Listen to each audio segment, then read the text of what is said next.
नमस्कार, आपका महर्षि Gautam senior secondary विद्यालय में डिजिटल मंच पर आपका स्वागत है।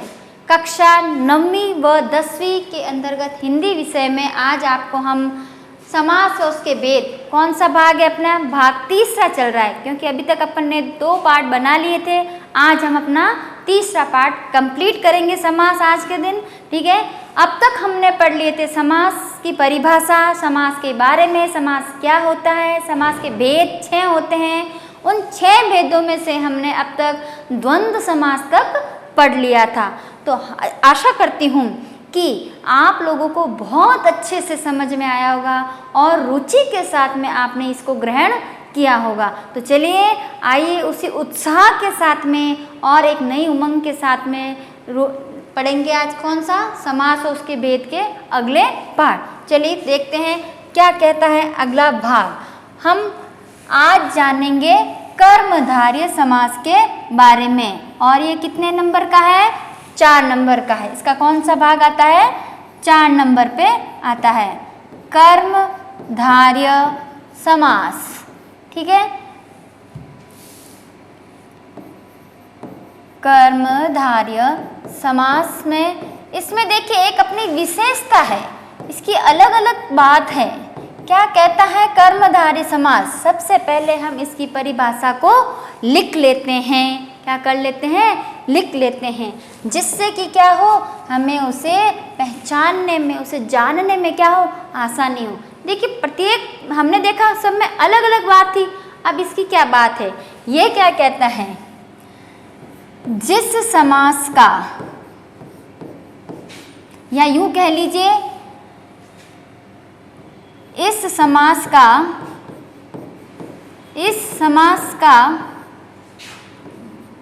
पहला पद, देखिए आपको याद है ना, पहला या पूर्व पद है ना, हम कुछ भी लिख सकते हैं, पहला या पूर्व पद क्या होता है, विशेषण होता है। क्या होता है, विशेषण होता है। तथा दूसरा पद या उत्तर पद कह लीजिए, क्या कह सकते हैं, उत्तर पद कह लीजिए। उत्तर पद क्या होता है, विशेष्य होता है। क्या होता है, विशेष्य होता है। तथा उपमेय व उपमान, उपमेय व उपमान होता है। उपमेय व उपमान होता है। अब इसके अंदर एक विशेष बात बताती हूँ मैं आपको, क्या होता है, कैसे पता चलेगा कि विशेषण कहाँ है और विशेष्य कहाँ है। इसमें क्या बताया जाता है, देखिए इस समास का पहला पद है ना, पहला पद कैसा होगा, विशेषण होगा। क्या होगा, या तो विशेषण होगा या क्या होगा, उपमेय वाला होगा, ठीक है, उपमेय होगा। और जो अपना उत्तर पद है, कौन सा पद, उत्तर पद, वह कैसा होगा, वह होगा विशेष्य या उपमान, विशेष्य या उपमान होगा। ये बात कहता है। पहले हम इसको जान लेते हैं, ये क्या होता है उपमेय और उपमान। ये बहुत ही आवश्यक है इस बात के लिए जानने के लिए। देखिए इसमें क्या कहता है, इसका पहला पद, मैंने बताया आपको, क्या पहला पद या पूर्व पद, वो क्या होगा, विशेषण होगा। अब हमें विशेषण की परिभाषा तो पता ही है, संज्ञा व सर्वनाम की विशेषता बताने वाले शब्दों को क्या कहते हैं, विशेषण कहते हैं। बिल्कुल सही बात है, क्योंकि अब तक पढ़ते हुए आए अपन 8th क्लास तक, बिल्कुल। अब उत्तर पद में विशेष्य किसे कहते हैं, जो विशेषण की विशेषता प्रकट करता है। वे शब्द जो विशेषण की भी विशेषता बताएं वो क्या कहलाएंगे, विशेष्य कहलाते हैं। अब बारी आती है अपने उपमेय और उपमान की। क्या आती है, उपमेय और उपमान की। देखिए ये सेम ही है, इसमें भी क्या है, ये विशेषण है और ये उसका विशेष्य है, लेकिन इसको कैसे जानेंगे, ये क्या बता रहा है, इसको क्या करना है, हमें तुलना करनी है, इसकी किसी से तुलना करनी है। और ये क्या बता रहा है, समान बता रहा है, उसके समान होना चाहिए। क्या होना चाहिए, समान होना चाहिए, यानी कि है यही विशेषण और विशेष्य, लेकिन कहते हैं ना व्याकरणिक दृष्टि में प्रत्येक शब्द का एक अलग अलग अर्थ होता है, अलग अलग सौंदर्य होता है। तो यहाँ पर कर्मधारय समास के अंतर्गत क्या कहता है कि इस समास में पहला पद विशेषण या विशेष्य होना चाहिए और उत्तर पद क्या होगा, विशेष्य या उपमान होगा। चलिए हम इसके थोड़े उदाहरण देख लेते हैं जिससे कि हमें ज्ञात हो कि किस प्रकार से इसका बनता है। उदाहरण, तो उदाहरण में सबसे पहले हम लेते हैं कि नीलकंठ। मैं विग्रह बाद में करूंगी, जिससे आप पहले हम शब्द लिख लेते हैं, विग्रह बाद में करेंगे। नीलकंठ, पीतांबर। अभी आप इसमें बहुत ज़्यादा आएंगे क्योंकि अपना अलग जो बहुब्रीहि समास है उसमें भी ये भी शब्द प्रयोग में किए जाते हैं, लेकिन उसमें अंतर होता है। पहले हम इसमें लिख लेते हैं, है ना। अब चंद्रमुख, चंद्रमुख, स्त्री रत्न, ठीक है। ये 4 उदाहरण लिखे हैं समास के। अब हम इसका क्या करते हैं, विग्रह करते हैं। क्या करेंगे, क्योंकि किसी भी समास को हम कब जान पाएंगे, जब हम उसका विग्रह करते हैं, तभी हम उसका नाम जान पाते हैं, तभी हम उसका भाग जान पाते हैं कि ये कौन सा समास है। नीलकंठ, अब आप इसमें देखिए नीलकंठ, अब इसमें क्या बता रहा है, नीला क्या है, उसकी विशेषता है। किसकी विशेषता बता रहा है, कंठ की विशेषता बता रहा है। तो क्या लिखेंगे, नीला कंठ है जिसका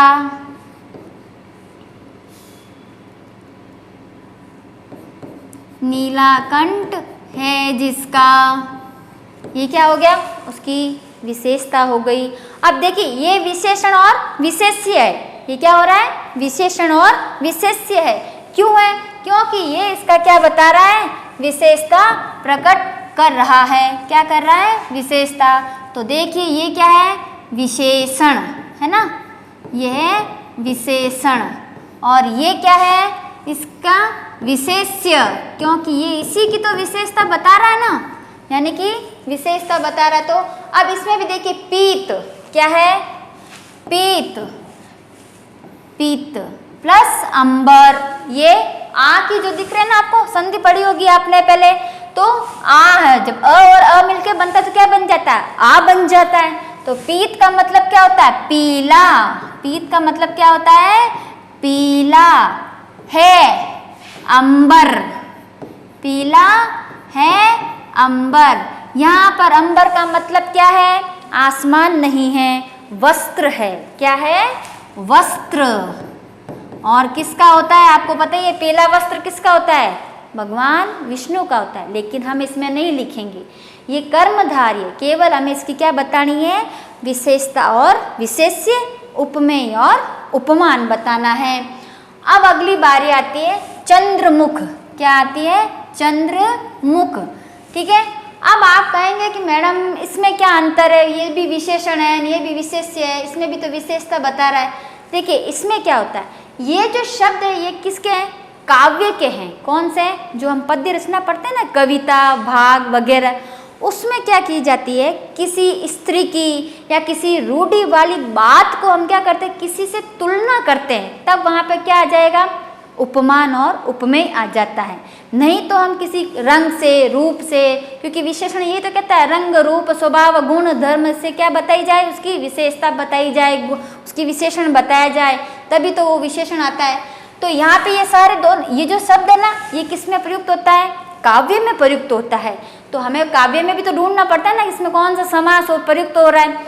तो ये चंद्र यानी कि चंद्रमा के समान है ना, क्या है, मुख,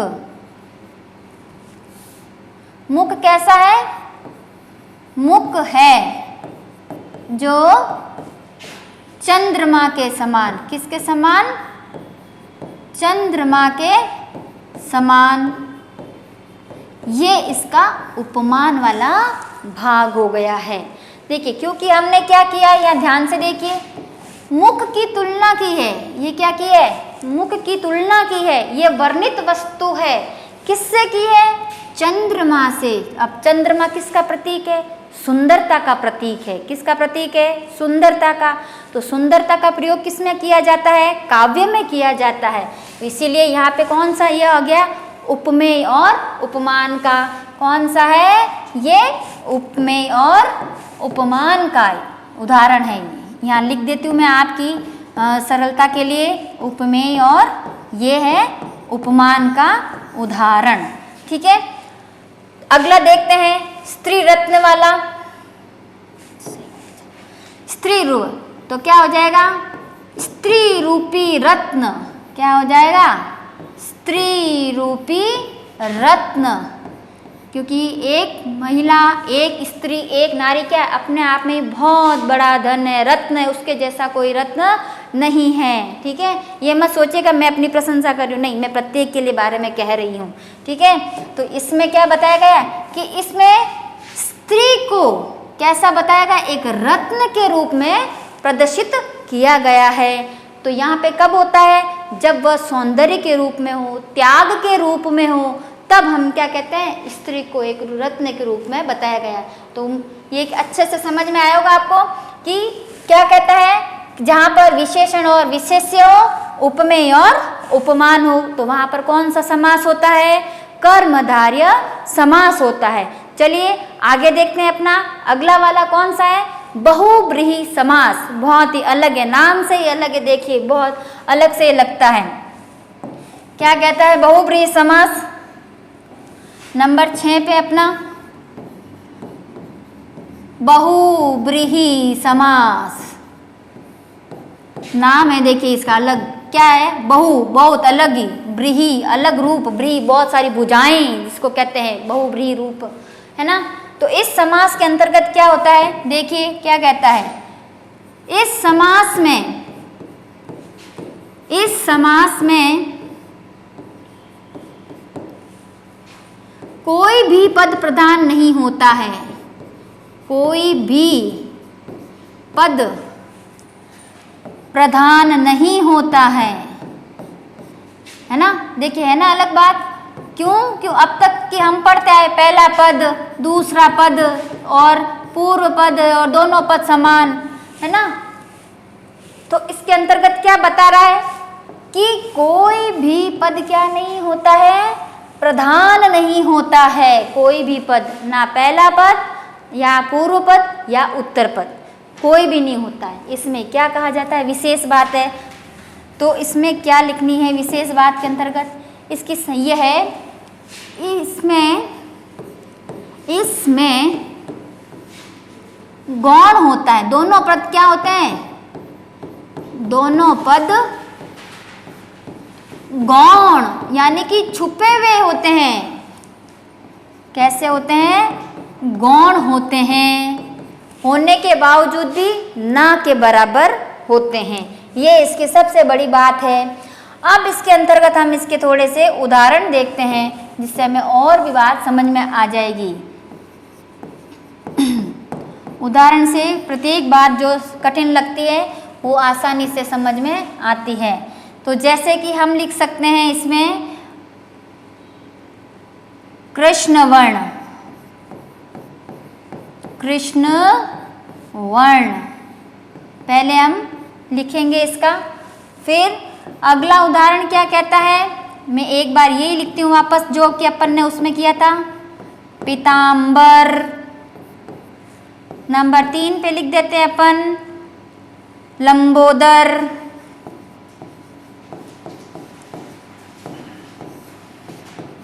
मोदक प्रिय। एक ही व्यक्ति के है ये क्या? पर्यायवाची। लगभग 2 तो मिल गए अपने को, अब आने ही वाली है इसके लिए। तो अब हम इसका क्या करेंगे? समास विग्रह करेंगे। देखिए 4 उदाहरण मैंने आपके समक्ष प्रस्तुत किए हैं अब इन चारों में देखिए, एक तो हमने वैसे पहले कर्मधारय में किया था, अब उसमें अंतर देखिएगा क्या कहता है कि इसमें ये कहता है कृष्ण वर्ण, तो ये क्या कहेगा कृष्ण वर्ण। अब यहाँ पे कृष्ण वर्ण का मतलब क्या है, काला रंग। क्या कहते हैं, काला रंग है जिसका वह, तो यहाँ पे क्या आ जाएगा, कौन है भाई, कृष्ण।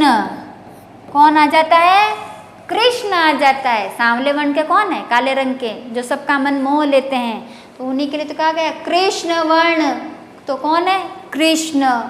पीतांबर, अब इसके अंतर्गत जो है हम पीतांबर का करते हैं, वही आ जाएगा पीला है अंबर जिसका वह, जिसका वह। तीसरा अर्थ क्या निकलेगा, विष्णु। क्या निकलेगा, विष्णु। ठीक है। लंबोदर, लंबोदर जिसका क्या है, उदर क्या है, बहुत लंबा है, सूंड जितना एकदम बहुत मोटा है, तो इसमें क्या लिखेंगे हम, लंबा है उदर जिसका वह। कौन होता है भाई, गजानन या गणेश, उन्हीं का तो है। अब हम देखते हैं अगला क्या कहता है कि मोदक प्रिय, मोदक है प्रिय जिसको वह, कौन, गणेश। कौन है, गणेश है। देखिए एक बार फिर से समझते हैं एक बार, है ना, थोड़ा सा डिफिकल्ट लगा होगा आप लोगों को। बहुब्रीहि समास क्या कहता है कि इस समास में कोई भी पद प्रधान नहीं होते हैं। इसमें दो पद होते हैं, कौन कौन से होते हैं आपको पता है ना, पूर्व पद और उत्तर पद, है ना, पूर्व पद और उत्तर पद होते हैं। ये दोनों ही क्या होते हैं, गौण होते हैं, यानी कि ना तो इसमें विशेषण कार्य करता है, ना ही विशेष्य करता है, ना ही उपमेय कार्य करता है, ना ही उपमान कार्य करता है। अर्थात इसका क्या निकालेंगे हम, तीसरा अर्थ ही निकालेंगे। क्या निकालेंगे, तीसरा अर्थ निकालेंगे। चलो एक और उदाहरण देती हूँ, बहुत सुंदर सा याद आ गया है मेरे को, इतना अच्छा है। महावीर, महावीर यानी कि महान है जो वीर, किसको कहेंगे, हम कहेंगे हनुमान को। किसको कहेंगे, हनुमान को। महावीर तो एक भगवान, जैनों में भी तो हुए ना महावीर भगवान, नहीं, लेकिन हम यहाँ पे क्या कहेंगे, और एक जो युद्ध में लड़ता है उसको भी महावीर कहते हैं, परंतु हम इसका तीसरा अर्थ क्या निकालेंगे, हनुमान ही निकालेंगे। क्या निकालेंगे, हनुमान ही निकालेंगे। तो अतः इस बात से क्या सामने आती है, एक बात इसके अंतर्गत ही कि इसमें क्या होता है, इसमें तीसरा अर्थ निकलता है। क्या निकलता है, तीसरा अर्थ। क्या निकलता है, तीसरा अर्थ निकलता है। तो इसी से हमें पता चलता है कि ये बहुब्रीहि समास क्या है, बहुत ही अलग है। इस बहुब्रीहि समास के अंतर्गत ये कहा गया है। अब हम देखते हैं कि कर्मधारय और बहुब्रीहि समास के अंतर्गत क्या अंतर है ना, ये समझना भी बहुत जरूरी है। कर्मधारय व बहुब्रीहि, बहुब्रीहि समास में अंतर होना जरूरी है, ताकि पता चले कि किसमें क्या अंतर है, अन्यथा हम कर नहीं पाते हैं। तो क्या कहता है बहुब्रीहि समास, हमें सबसे पहले कर्मधारय का देखते हैं। कर्मधारय समास में क्या होता है, कर्मधारय समास में विशेषण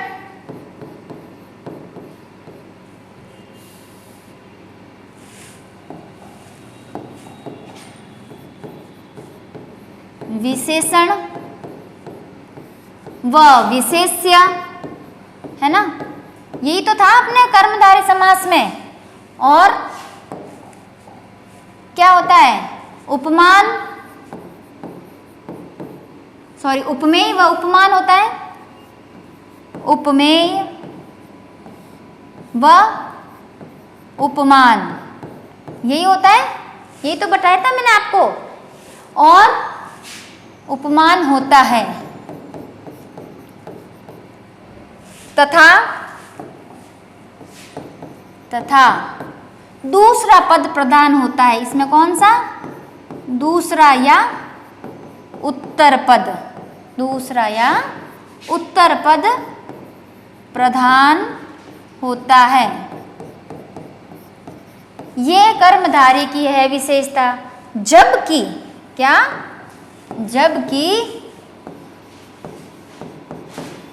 जबकि बहुब्रीहि समास में, जबकि बहुब्रीहि समास में क्या होता है, अभी पढ़ा है अपन ने, कोई पद प्रधान नहीं होता है ना।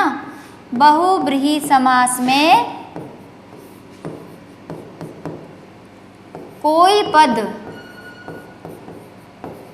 प्रधान न होकर तीसरा अर्थ निकलता है। क्या निकलता है, तीसरा अर्थ निकलता है। तो इसके अंतर्गत ये एक अपना क्या हो जाता है, अंतर हो जाता है ना। अब जैसे कि क्या होता है, जैसे मैं बताती हूँ एक उदाहरण में, वही सेम है अपने, जैसे हमने लिया नीलकंठ, नीलकंठ लिया, तो नीलकंठ में हमने क्या लिखा था, कर्मधारय में तो क्या होता है, नीला है कंठ जिसका, ठीक है। और अगर यही मुझे बहुब्रीहि में बनाना हो तो अब मैं यहाँ पे लिख देती हूँ इसका, ये यहाँ पे कर्मधारय, ठीक है, ताकि आपको समझ में आ जाए। ये तो हो गया कर्मधारय से। अब इसी का दूसरा लिख दूँ तो नीला है कंठ जिसका वह, क्या अर्थ निकालेंगे, कौन है भाई जिसने विष पिया और नीला हो गया कंठ, शिव है। कौन है, शिव है।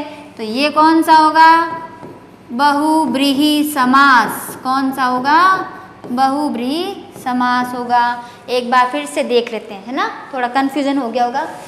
कर्मधारय और बहुब्रीहि समास में अंतर क्या है। कर्मधारय क्या कहता है कि उसमें क्या होना चाहिए, विशेषण और विशेष्य होना चाहिए, उपमेय और उपमान होना चाहिए। और साथ ही साथ क्या कहता है, उसका क्या होना चाहिए, दूसरा पद, है ना, क्या होता है, दूसरा पद प्रधान होता है। जबकि बहुब्रीहि में ना तो पहला पद यानी कि पूर्व पद और ना ही उत्तर पद प्रदान होता है, बल्कि उसका क्या करते हैं, तीसरा अन्य अर्थ निकालते हैं। कौन सा अर्थ निकालते हैं, अन्य अर्थ निकालते हैं, जिससे क्या हम और दूसरा अंदाजा लगाते हैं। देखिए एक उदाहरण के तौर पे मैंने आपको बताया है इसके अंतर्गत, जैसे हमने लिया नीलकंठ। अब नीलकंठ ऐसे ही कोई कलर लगा के भी बना सकता है, लेकिन वास्तव में अर्थ क्या निकलता है इसका, शिव के तात्पर्य में निकलता है। किसके तात्पर्य में निकलता है, शिव के तात्पर्य में। अर्थात अगर किसी की केवल विशेषता बताई गई है तब तो वो किस में आ जाएगा, कर्मधारय में, और नहीं तो तीसरे अर्थ में निकालते तो किस में आ जाएगा, बहुब्रीहि समास के अंतर्गत आ जाता है। तो आप देखिए आज हमने क्या क्या देखा कि कर्मधारय समास में देखा कि इस समास में क्या पहला पद होता है विशेषण और विशेष्य होता है। उपमेय किसे कहा जाता है, याद रखिएगा बहुत अच्छे से। उपमेय वर्णित वस्तु जो होती है, क्या होती है, वर्णित वस्तु। देखिए वर्णित वस्तु क्या होती है, जो वस्तु या जो लिखा हुआ है, जो दिया गया है, जो हमारे सामने है प्रत्यक्ष में, उसको कहते हैं वर्णित वस्तु। और उपमान जिससे जिसकी तुलना की जाए, यानी कि किसी को किसी के समान बताया जाए। जैसे एक कोई वस्तु है या हम जैसे मुख समझ लीजिए, चरण समझ लीजिए, जैसे कहते हैं ना कि चरण कमल, कमल के समान उसके चरणों को बताया गया है। तो वहाँ पर क्या होता है, उपमेय और उपमान होता है। तो इसमें क्या होता है, पहला पद विशेषण या उपमेय होता है। पहला पद समझ गए ना, जो इस तरफ होता है, और जो इस तरफ होगा वो कौन सा होगा, ये तो है पूर्व पद, कौन सा है, पूर्व पद, और ये है उत्तर पद, ठीक है, ये बात होती है। तो इसके अंतर्गत ना तो ये पूर्व पद में क्या आएगा, विशेषण आएगा और उपमेय आएगा, और उत्तर पद में क्या आएगा, इसके अंतर्गत विशेष्य और उपमान आ जाएगा। ये इसकी सबसे बड़ी विशेषता है, जिससे हमें पता चलता है कि कौन सा समास है, कर्मधारय समास है। इसके पश्चात मैंने आपको कुछ क्या बताए, उदाहरण बताए हैं, जैसे कि नीलकंठ, पीताम्बर, चंद्रमुख, स्त्री रत्न, ठीक है। अब इसके अंतर्गत क्या बताया, देखिए मैंने आपको बताया ना विशेषण, अब इसके मैं बता दिया, मैंने ये कलर के रूप में बता दिया है, विशेषता बताइए। लेकिन जहाँ पर काव्य संबंधी वार्ता आती है, बात आती है, उन शब्दों को हम क्या करते हैं, उपमेय और उपमान से संबोधित करते हुए कहते हैं। बात वही है, विशेषण और विशेष्य, लेकिन काव्य के रूप में इसको क्या कहा जाता है, उपमेय और उपमान कहा जाता है। तो नीलकंठ नीला कंठ है जिसका, पीताम्बर पीला है, अंबर, अंबर का मतलब होता है यहाँ पर वस्त्र ना, और एक हम क्या कहते हैं आसमान के बारे में, लेकिन यहाँ पर क्या आया है, वस्त्र के बारे में है, क्योंकि आसमान कभी पीला नहीं होता, केसर जैसा घुला हुआ जरूर दिखाई दे सकता है। चंद्रमुख, मुख है जो चंद्रमा के समान, एक सुंदर स्त्री का बताया गया है, उसके बारे में। स्त्री रत्न, तो स्त्री रूपी रत्न है। फिर हमने देखा बहुब्रीहि समास, इस समास में क्या होता है, कोई पद भी समान नहीं होता है, ना तो पूर्व पद ना उत्तर पद, बल्कि क्या निकलता है इसमें, तीसरा अर्थ ही निकलता है। क्या निकलता है, तीसरा अर्थ निकलता है। जैसे देखिए ये मैंने आपके सामने उदाहरण प्रस्तुत किए हैं, तो इन सभी में देखिए क्या निकल रहा है, ये तीसरा अर्थ निकल रहा है, ये देखिए है ना, गणेश, हनुमान वगैरह, ये सब मैंने आपके समक्ष प्रस्तुत किए हैं। अब मैंने आपको बताया कि इसमें अंतर क्या है, अंतर में बताया कर्मधारय में विशेषण और विशेष्य, उपमेय और उपमान होता है, जबकि बहुब्रीहि समास के अंतर्गत ऐसा नहीं होता है, इसमें दोनों ही पद प्रधान नहीं होते हैं, इसमें केवल गौण अर्थ छुपा हुआ रहता है, और गौण अर्थ कौन सा होता है, उसको तीसरे अर्थ के रूप में लिया जाता है। तो ये अपने क्या है, थोड़ा मैंने एक उदाहरण के तौर पे भी आपको समझाया, जिससे आपको पता चले कि इसमें कौन सा समास प्रयुक्त किया गया है, कर्मधारय और बहुब्रीहि। देखिए इसमें ये तीसरा अर्थ लिया गया है और इसके अंतर तीसरा अर्थ नहीं लिया गया। तो उम्मीद करती हूँ कि आपको ये समास बहुत ही अच्छे से समझ में आएंगे। तो इसी के साथ अपने पूरे समास कंप्लीट हो गए हैं, जिसमें समास के बारे में, समास की परिभाषा, समास की पहचान कैसे की जाती है, और साथ ही साथ में समास के भेदों के बारे में मैंने आपको जानकारी दी है। आपने भी जिस उत्साह और उमंग के साथ में और रुचि दिखाते हुए आपने इसको ध्यान से सुना और अच्छे से पढ़ेंगे, उसके बारे में बहुत बहुत आभार है आप सबका। धन्यवाद।